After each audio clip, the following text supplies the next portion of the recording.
Hello, how are you doing? Now, I know some of you are missing the actress Judy Holliday from the beginning of my videos, so just for today, I've set up behind me a framed picture of a still of Judy Holliday with all of her books from the movie Born Yesterday, and I love this film so much. If you've never seen it, go out and watch it because it's such a wonderful comedy, and in it, her character is kind of ditzy, and she learns a love of reading, so that's why she sat there with all of her books, and I just absolutely adore her as an actress, and yeah, she's just wonderful. So today I have a big new stack of books to show you. They are all published in the month of February. Some of them publishers have kindly sent me, others are books that I've bought myself, and yeah, these are books that look so good, and I'm so excited to read that it's the kind of stack of books that I just want to take off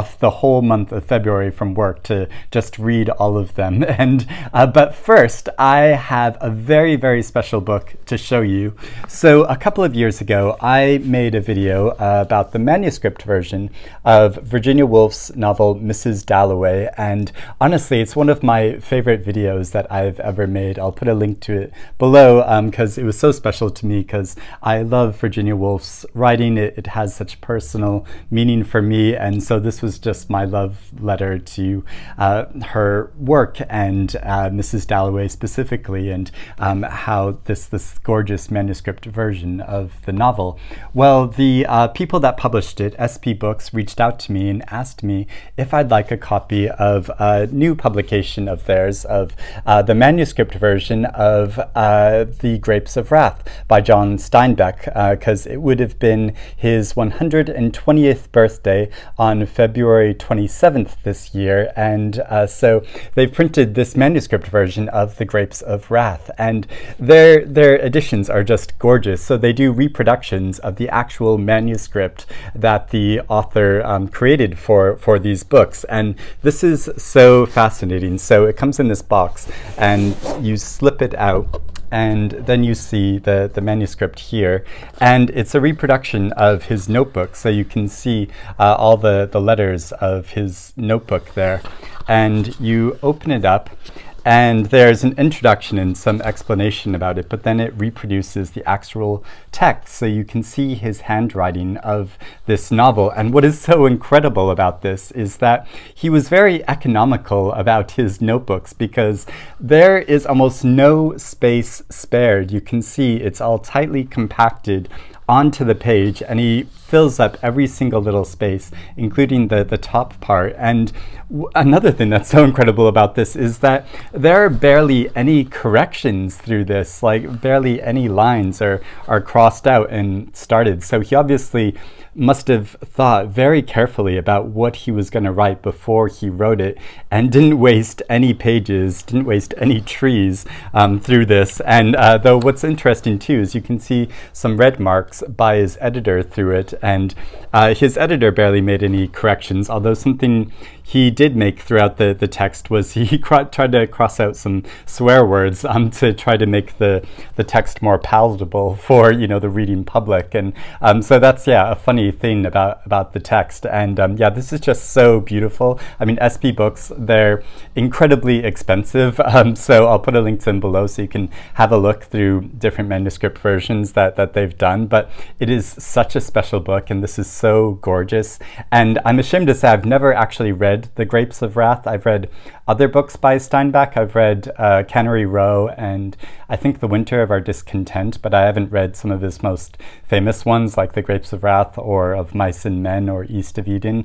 So those are ones I want to get to because his writing is gorgeous and so moving and profound. Like, it's no wonder that he won the Nobel Prize for literature. So I want to do a big John Steinbeck reading marathon at some point. But yeah, for now, like having this manuscript is so special. First off, in the new books I want to talk about is Love, Marriage, Marriage by Monica Ali.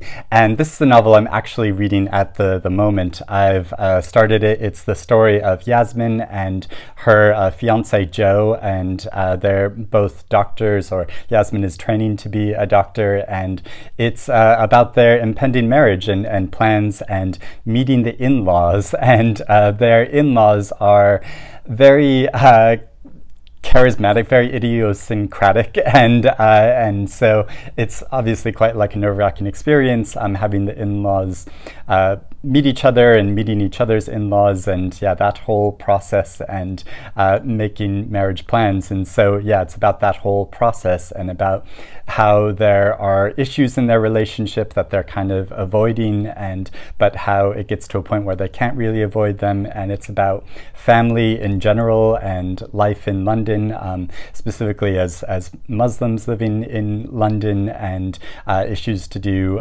with that. And yeah, it's just it's such an enjoyable novel and pleasurable story that yeah, I'm really racing through it because I'm enjoying it so much. Another story of family life I'm eager to get to very soon is The Family Ciao by Samantha Chang.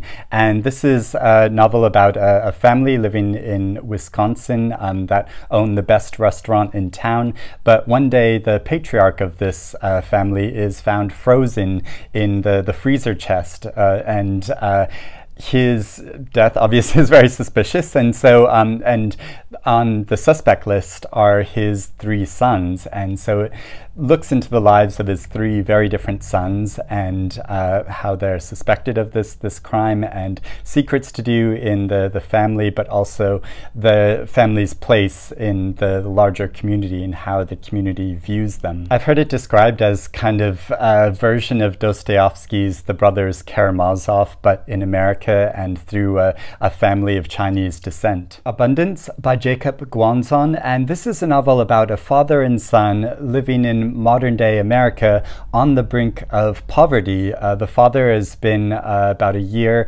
out of prison, and he's struggling to find a job and support his son as a single father.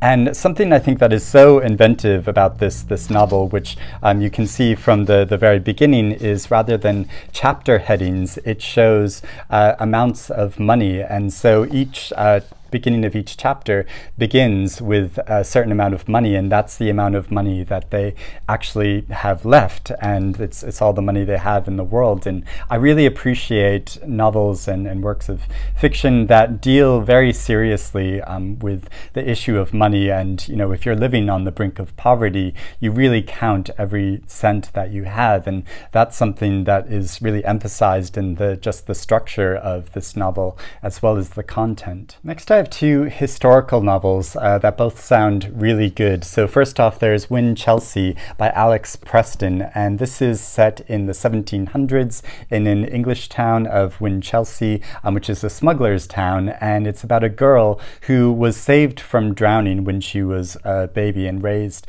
by a man who she comes to think of as her father. And when she gets a bit older, her father is murdered by a group of men that he thought were his friends, and so she and her brother join a rival gang of smugglers, and it's about their adventure and their seek for vengeance for their father. The Leviathan by Rosie Andrews, and this is a novel set in the mid-1600s in a town in Norfolk when the country is in the midst of civil war, and a man named Thomas is a soldier, and he's called back home by his sister because his sister is accusing a servant in their household of having improper relations with their father, and but this servant is put on trial as a witch. So Thomas is investigating this woman and what is happening, and secrets to do with the town, and yeah, and so it's meant to be quite like a gothic novel, so this sounds like a really indulgent, enjoyable story. Beasts of a Little Land by Juhea Kim, and this is a novel novel about Korea in the early 1900s when Korea was under Japanese occupation, and it's the story of a girl and a boy from the lower classes who are basically impoverished, and their love story, and how as the country is fighting for independence, then the political loyalties shift and come between this couple in the midst of their romance.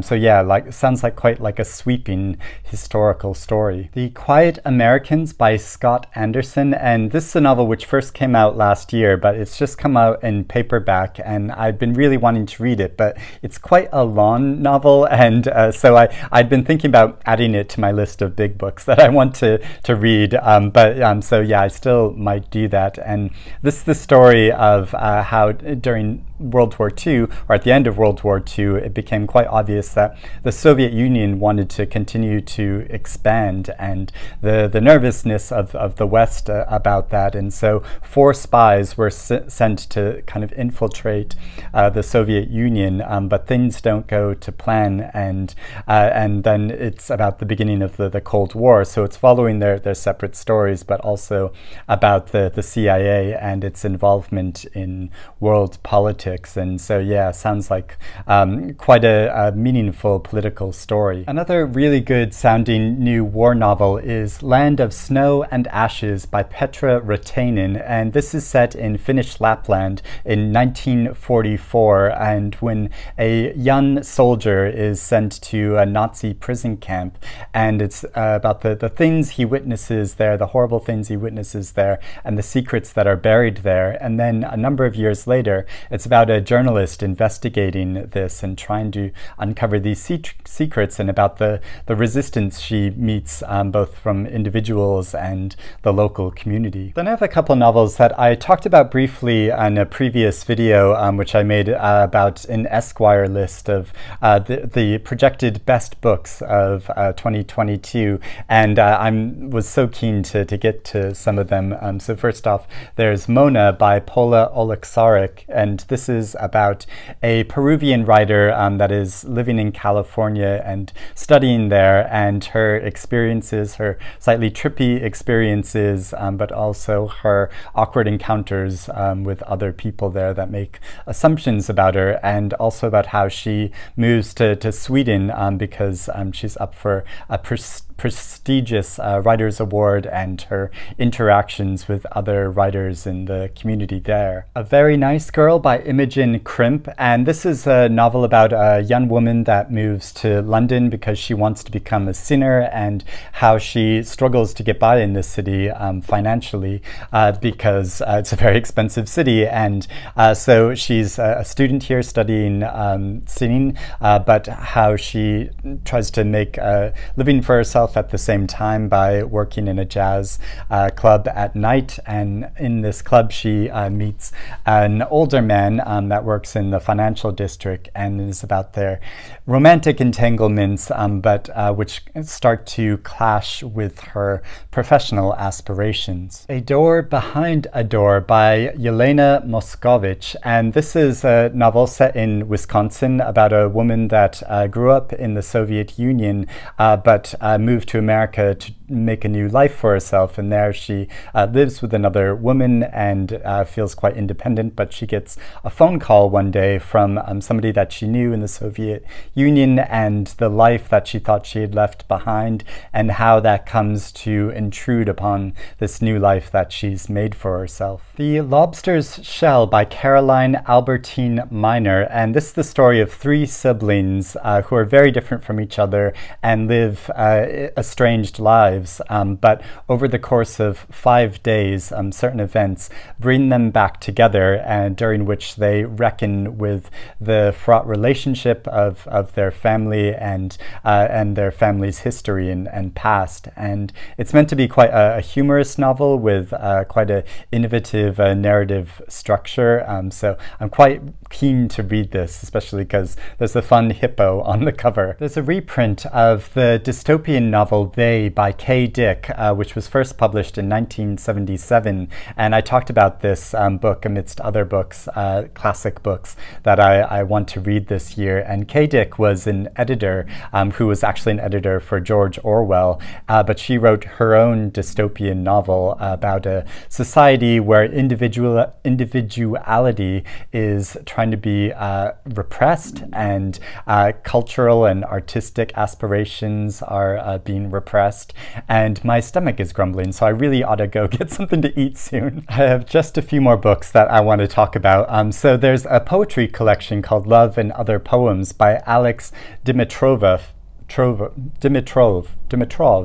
And this is a collection of poems which follow the course of a year and describe the experience of both love and loneliness, and how we have sort of shared connections through each other through kind of mundane experiences. And the poems are written speaking directly to the reader, and yeah, so describe these, kind of elevate these otherwise mundane experiences. Like one of the poems is called Sharing a Coke with You. And yeah, and I keep meaning to read more poetry, and these have been highly praised. And I always like reading books that describe the experience of loneliness. So yeah, I'm quite keen to get to this. Wivenhoe by Samuel Fisher. This is another dystopian novel that's set in an alternate present when amidst environmental catastrophe, snow has become permanently bound in snow. And it's about the mystery of a murdered young man and following the stories of people in this community. It has an absolutely beautiful cover, and Samuel Fisher is meant to be quite an innovative writer, who I've never read before, but I've been meaning to read his novel The Chameleon, which was first published a number of years ago and has been sitting on my shelves for ages. So yeah, these are both books that I'd like to get to. And finally, there's the novel When Ghosts Come Home by Wiley Cash, which is set on an island and involves a body that is found and a crashed plane, and the secrets amidst this community. And I love stories that are just set on an island and are sort of about this very concentrated community. And so yeah, it's meant to be a mystery and a thriller, and about like racial tensions within this community. And yeah, just sounds really intriguing. So those are all the books that I want to talk about. Let me know if you've read any of these books, or if you're interested in reading any of these books in the comments below. So I'm going to go off and make myself a crumpet, because I don't know if you've been able to hear my stomach rumbling over the course of me talking about these books, but it has been. And yeah, and do some reading while having my crumpet and a cup of tea. I mean, how English is that? So I hope you're doing well and reading good things, and I'll speak to you again soon. Bye-bye.